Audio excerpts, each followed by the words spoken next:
ডাব্লিউবিএসএসসির মাধ্যমে যে নতুন নিয়োগ প্রক্রিয়া তাতে কারা অংশগ্রহণ করতে পারবে, কারা অংশগ্রহণ করতে পারবে না, এই সংক্রান্ত একটি মামলার আজকে শুনানি ছিল। তো সেই শুনানিতে সম্পূর্ণভাবে ক্লিয়ার করে দেওয়া হয়েছে কারা নতুন নিয়োগ প্রক্রিয়ায় অংশগ্রহণ করতে পারবে।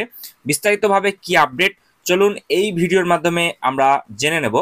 তার আগে বলি বন্ধুরা, আপনারা যারা আমাদের চ্যানেলের সাথে যুক্ত আছেন তারা জানেনই এই চ্যানেলের প্রত্যেকটা ভিডিও কিন্তু দরকারি, তাই কেউ এখনও যদি আমাদের চ্যানেলটা সাবস্ক্রাইব করে না থাকেন তাহলে অবশ্যই আমাদের চ্যানেলটা সাবস্ক্রাইব করতে ভুলবেন না এবং পাশে থাকা বেল আইকনটি ক্লিক করে দেবেন যাতে নতুন আপডেট আসলে আপনার ফোনে পৌঁছে দিতে পারে। আমরা এই চ্যানেলে কিন্তু প্রত্যেকদিন নতুন নতুন লেটেস্ট আপডেট নিয়ে আসছি সরকারি এবং চাকরি রিলেটেড, তো তার জন্য অবশ্যই আমাদের চ্যানেলটা সাবস্ক্রাইব করে দেবেন এবং পাশে থাকা বেল আইকনটি ক্লিক করে অল নোটিফিকেশন করে দেবেন। র্যাঙ্ক জাম্প করে যারা চাকরি পান তারা পরীক্ষায় বসতে পারবেন না, যোগ্যদের আবেদন খারিজ করে দিল সুপ্রিম কোর্ট। এসএসসি নিয়োগ প্রক্রিয়ায় র্যাঙ্ক জাম্প করে যারা চাকরি পেয়েছিলেন তাদের পরীক্ষায় বসতে দেওয়ার আর্জি খারিজ করে দিল আজকে সুপ্রিম কোর্ট।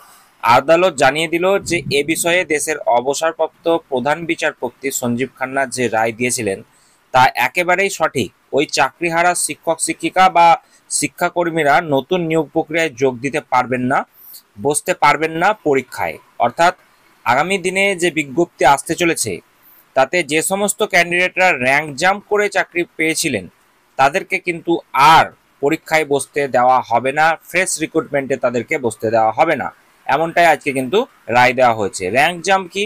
এসএসসির মেধা তালিকায় ক্রম বা র্যাঙ্কে পিছিয়ে থেকেও অন্যদের টপকে উপরে উঠে আসাকে র্যাঙ্ক জাম্প বলা হচ্ছে। যারা এভাবে চাকরি পেয়েছেন তাদেরও অযোগ্য হিসাবে চিহ্নিত করা হয়েছে।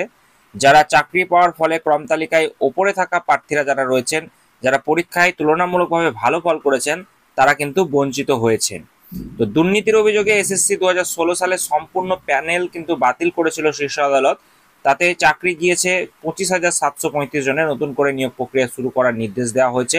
আদালত জানিয়েছিল যে এর মধ্যে কয়েকজন অযোগ্য হিসেবে কিন্তু চিহ্নিত, তাদের বেতনও ফেরত দিতে হবে, তারা নতুন নিয়োগ প্রক্রিয়ায় যোগ দিতে পারবেন না। এই অযোগ্যদের তালিকায় রয়েছে মূলত আমরা দেখেছি যে এই অযোগ্য যারা রয়েছে তাদের তালিকায় যারা রয়েছে তাদের 3 ধরনের চাকরি প্রার্থী তারা রয়েছে। যারা সাদা খাতা জমা দিয়ে পেয়েছেন একজন, এবং যারা প্যানেল বহির্ভূতভাবে যারা প্যানেলের মেয়াদ উত্তীর্ণ হয়ে যাওয়ার পরে রয়েছে তারা একজন, এবং যারা র্যাঙ্ক জাম্প করে চাকরি পেয়েছেন তারা। তো এই 3টি ধরনের চাকরিহারা রয়েছে যারা ইতিমধ্যেই রয়েছেন এর মধ্যে থেকে, এই তালিকার মধ্যে থেকে। তো তৃতীয় পর্যায়ে চাকরিহারারা আদালতে দ্বারস্থ হয়েছিলেন। তাদের বক্তব্য ছিল তারা সাদা খাতা জমা দেয়নি, প্যানেলে তাদের নাম ছিল, পরীক্ষা দিয়েই তারা নাকি চাকরি পেয়েছে।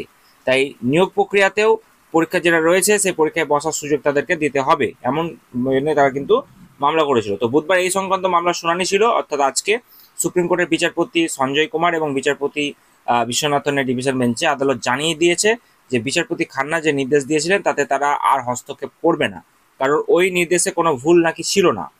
তো বুঝতেই পারছেন যে এই সমস্ত র্যাঙ্ক জাম্প করা চাকরি প্রার্থী যারা রয়েছে তাদেরকে কিন্তু বসতে দেওয়া হবে না। সুতরাং উভয় পক্ষকে মেনে নিয়ে এবং বাকি যে দুপক্ষ বেঁচে থাকছে তারা কিন্তু পরীক্ষায় বসতে পারবে, এবং এই র্যাঙ্ক জাম্প করা ক্যান্ডিডেট যারা রয়েছে তারা কিন্তু বসতে পারবে না আগামী দিনের ফ্রেশ রিক্রুটমেন্টে। তো এসএসসির দুর্নীতির বিরুদ্ধে যারা মামলা করেছিলেন তাদের আইনজীবী ফিরদৌস শামীম এবং বিক্রম বন্দ্যোপাধ্যায় বলেন যে অবসরপ্রাপ্ত প্রধান বিচারপতি সঞ্জীব খান্না যে রায় দিয়েছেন তাতে সুপ্রিম কোর্ট হস্তক্ষেপ করেনি। র্যাঙ্ক জাম্প করে চাকরি পেয়েছেন এমন প্রার্থীদের আবেদন খারিজ করে দেওয়া হয়েছে, কারণ র্যাঙ্ক জাম্প করে চাকরি নেওয়া দুর্নীতি কিন্তু রয়েছে এবং সেক্ষেত্রে তারাও কিন্তু দুর্নীতির অংশ। তাই নতুন প্রক্রিয়াতে যারা রয়েছে তারা কিন্তু যোগ দিতে পারবেন না বলে জানিয়ে দিল সুপ্রিম কোর্ট। অর্থাৎ বুঝতেই পারছেন এই যে 25,700 সামথিং যারা রয়েছে তাদের মধ্যে থেকে র্যাঙ্ক জাম্প করে যারা চাকরি পেয়েছে তাদেরকে সম্পূর্ণ যে নতুন নিয়োগ প্রক্রিয়া তারা কিন্তু অংশগ্রহণ করতে পারবেন না। বাকি যারা রয়েছে তারা কিন্তু অংশগ্রহণ করতে পারবে। তো এক্ষেত্রে কোনো রকম কিন্তু আর কোনো ধোঁয়াশা থাকলো না, এটা পরিষ্কার হয়ে গেল। এবং এখন আসি যে নতুন যে নোটিফিকেশন নিয়োগপত্রের, সেই নিয়োগকে কেন্দ্র করে সেটা কবে আসতে চলেছে। তো সেটাকে ঘিরে একাধিক প্রশ্ন আপনাদের মধ্যে থেকে আসছে।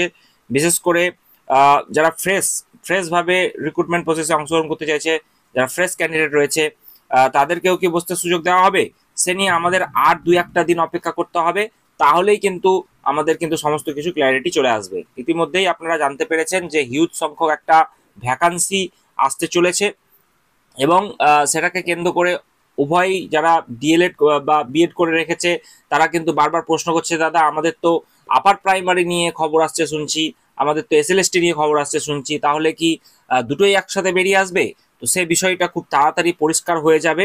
এবং যদি ফ্রেশ রিক্রুটমেন্টে নতুনদেরকে সুযোগ দেওয়া হয় তাহলে অবশ্যই যারা বিএড করে রেখেছে তাদেরকে কিন্তু সুযোগ দিতে হবে, বা সুযোগ দেওয়া প্রয়োজন, বা সুযোগ দেওয়া জরুরি, এমনটাই কিন্তু আমরা মনে করি।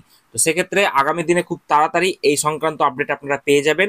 এবং আজকে যে রাইটটি বেরিয়ে এসেছে তাতে ক্লিয়ার করে দেওয়া হয়েছে র্যাঙ্ক জাম্প করে যারা চাকরি পেয়েছে তাদেরকে কিন্তু বসতে দেওয়া হবে না। তো দেখা যাক আগামী দিনে কি আপডেট আসছে এই সংক্রান্ত। আপডেট পেলেই আমি আপনাদের সঙ্গে শেয়ার করে দেবো।